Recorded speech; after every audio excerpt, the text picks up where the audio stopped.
नमस्कार सर्वांना. कसे आहात सगळे? मस्त आहात ना? आशा करते तुम्ही सगळे आनंदात असाल. तुम्हा सर्वांचं अगदी मनापासून स्वागत आहे आपल्या चॅनलवरच्या आजच्या या व्हिडिओमध्ये. तर सायंकाळच्या 5 वाजेपासून मी आजच्या व्हिडिओला सुरुवात केली आहे आणि तुम्ही म्हणाल की सायंकाळचे 5 वाजले आहे आणि ही बाई आत्ता बेड जमवत आहे. तर त्याचं कारण असं की मी आता थोड्या वेळाच्या आधीच झोपून उठली, त्यामुळे मग तो बेड जो आहे तर तो जमवायचा राहिलेला होता.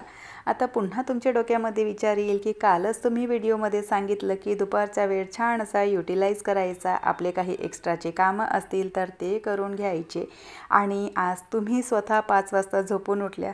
तर त्याचं कारण असं की मला ना आज बरं वाटत नव्हतं. म्हणजे रात्रभरापासून ना डोकेदुखी चालू होती माझी आणि सकाळीसुद्धा म्हणजे कसमस वाटणं शरीरामध्ये आणि डोक्याचं दुखणं चालूच होतं.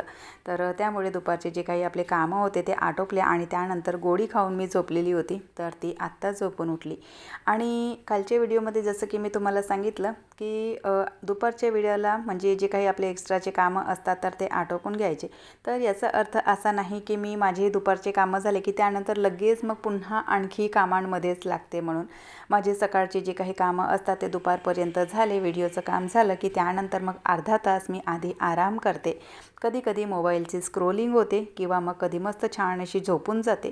कारण बघा सकाळपासून आपण उठतो आणि त्यानंतर कंटिन्युअसली कामं आपले चालूच राहतात आणि त्यातल्या त्यात जे यूट्यूबर्स असतात तर त्यांची बघा व्हिडिओची कामं असतात, शूट असतं. तर अशा बऱ्याचशा गोष्टी असतात आणि रात्रीपर्यंत मग आपलं काय ना काय असं चालूच असतं. रात्रीसुद्धा झोपायला 11, 11:30, 12चा वेळ होतो. तर त्यामुळे मग ना दुपारचे माझे कामं आटोपले, जेवणं खाणं आटोपलं की त्यानंतर अर्धा तास तरी ना मी आराम करते. कारण आपण माणूस आहो, मशीन नाही की कंटिन्युअसली आपण 24ही तास लागलेलेच राहू म्हणून. तर म्हणून मग स्वतःची सुद्धा काळजी घेणे तितकंच महत्त्वाचं असतं. दुपारची तुम्हाला झोप येत असेल तर अगदी उत्तम गोष्ट, नसेल झोप येत तरीही सुद्धा बघा अर्धा तास ना थोडासा रेस्ट करायचा आधी आणि त्यानंतर मग जे काही आपले कामं आहेत तर ते कामं करायला घ्यायचे. तर अशा पद्धतीचं माझं रुटीन असतं.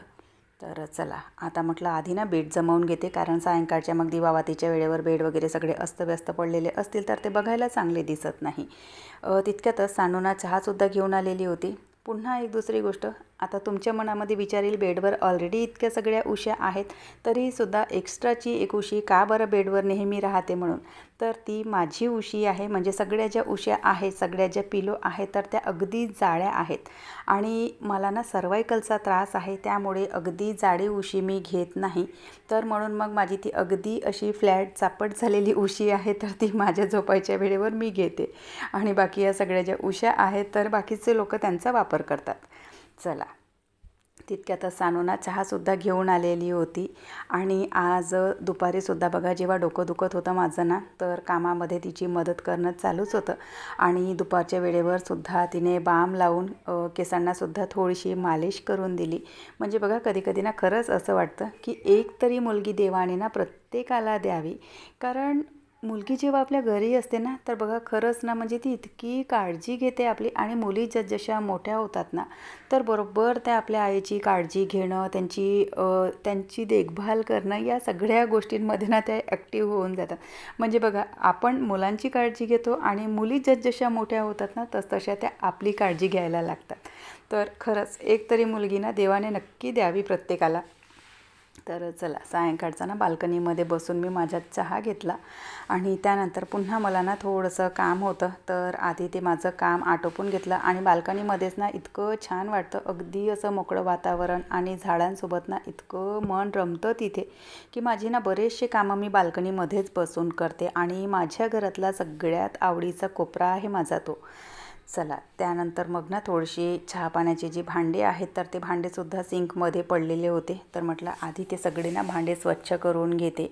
आणि तसंही बघा जेव्हा ना सायंकाळची वेळ असते त्यावेळेला सिंकमध्ये ना खूप असा भांड्यांचा पसारा पडलेला राहू द्यायचा नाही, बेड अस्तव्यस्त राहू द्यायची नाही.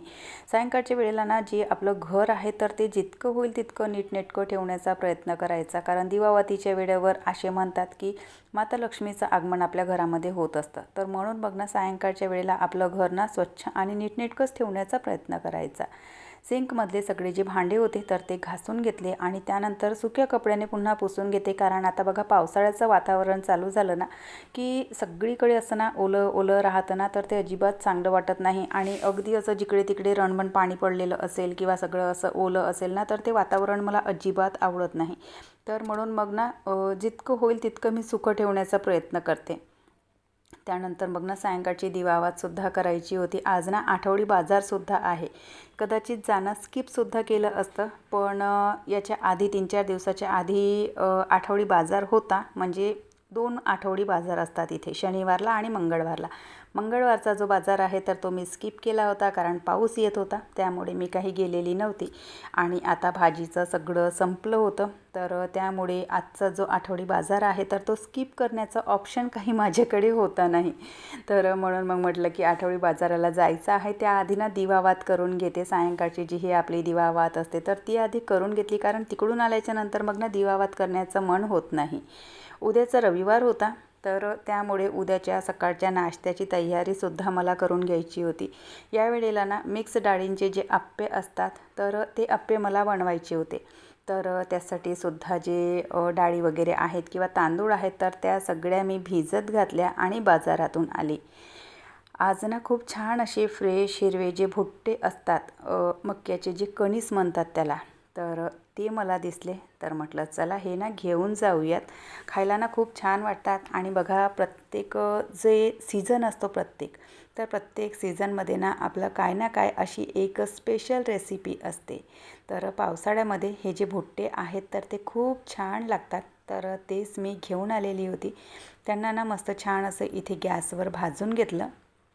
आणि त्यानंतर त्याच्यासाठीचा जो मसाला असतो, म्हणजे मिरची आणि सांबार आणि जिऱ्याची पेस्ट बनवली, मीठ घेतलं आणि जो लिंबू असतो तर तो लिंबूसुद्धा कट करून घेतला. आणि हे जे सगळं मिश्रण आहे तर ते लिंबूच्या सालीच्या मदतीने हे जे भुट्टे आहे तर त्यावर लावून घेतलं. बघा जे बाहेर ना भुट्टे विकणारा जो येतो तर तो ना अशाच पद्धतीने हे जे सगळं मिश्रण आहे तर तो या भुट्ट्यांवर लावतो. आणि ते जे भुट्टे आहेत तर ते खायला ना इतके छान वाटतात. तर चला म्हणजे भुट्टे वगैरे सगळे आधी खाऊन घेतले सगळ्यांनी आणि स्वयंपाक बनवायचा होता. तितक्यातच माझ्या भावाचा फोन आला. एकतर आज ना उशीर झाला होता मला स्वयंपाकाला, आणि तितक्यातच ना माझ्या भावाचा फोन आला. आता भावाच्या मुलांसोबत भावासोबत इथे जे बोलणं आहे तर ते माझं सुरू होतं. आणि तितक्यातच म्हणजे त्याच वेळेवर मला स्वयंपाकसुद्धा बनवायचा होता, कारण एकतर आज आठवडी बाजार आणि सगळं जमावणं करणं याच्यामध्ये ना खूप वेळ होऊन जातो. तर म्हणून मग त्यांच्याशी बोलता बोलताच माझा जो स्वयंपाक आहे तर तो आटोपला. आणि त्यानंतर मग फ्रीजची क्लिनिंग थोडीशी करायची होती. म्हणजे प्रत्येक आठवड्याला इथले जे काही शेल्फ आहेत किंवा जे काही ऑर्गनायझर आहे तर ते मी घासायला काढत नाही. 1-2 वेळा व्हिडिओमध्ये मी तुमच्यासोबत शेअरसुद्धा केलं होतं की 2-3 आठवड्याला ना अशा प्रकारे ही जी ड्राय क्लिनिंग म्हणू शकतो आपण याला, तर ती मी करून घेते. आणि त्यानंतर मग महिन्यातून एखाद वेळा किंवा 3 आठवड्यातून एखाद वेळा सगळे इथले जेही ऑर्गनायझर आहेत, जे शेल्फ आहेत, फ्रीजचे जे सगळे भांडे आहेत तर ते घासायला काढते. त्यांना सगळं घासून घेते आणि फ्रीज पूर्ण ओल्या कापडाने पुसून घेते. पण कधी कधी ना अशा प्रकारे जी ड्राय डस्टिंग असते तर तीसुद्धा मी करून घेते. म्हणजे अगदी तशाच याच्यामध्ये भाजीचं ठेवण्यापेक्षा ना थोडंसं एखादं असं ओला कपड्याने किंवा अगदी असं ओला किंवा सुका कपडा असतो त्याच्याने पुसून घेतलं ना तर फ्रीजना छान असा स्वच्छ राहतो. आणि फ्रीज जर स्वच्छ असेल तर किचनमध्ये काम करता करता बघा आपलासुद्धा मूड छान असा फ्रेश राहतो.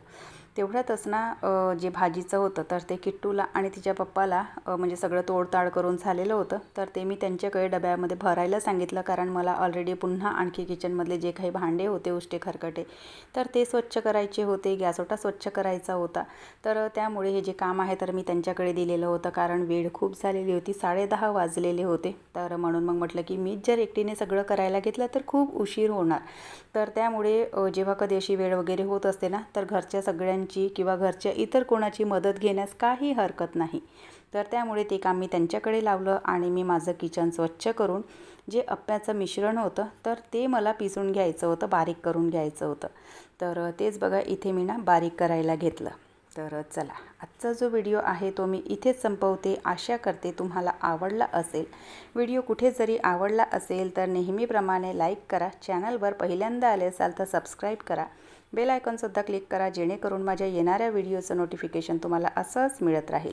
व्हिडिओ कसे वाटतात ते सुद्धा न चुकता कमेंट करून सांगत चला. आपण भेटूयात नंतरच्या व्हिडिओसोबत. तोपर्यंत सगळ्यांना बाय, सगळ्यांना धन्यवाद.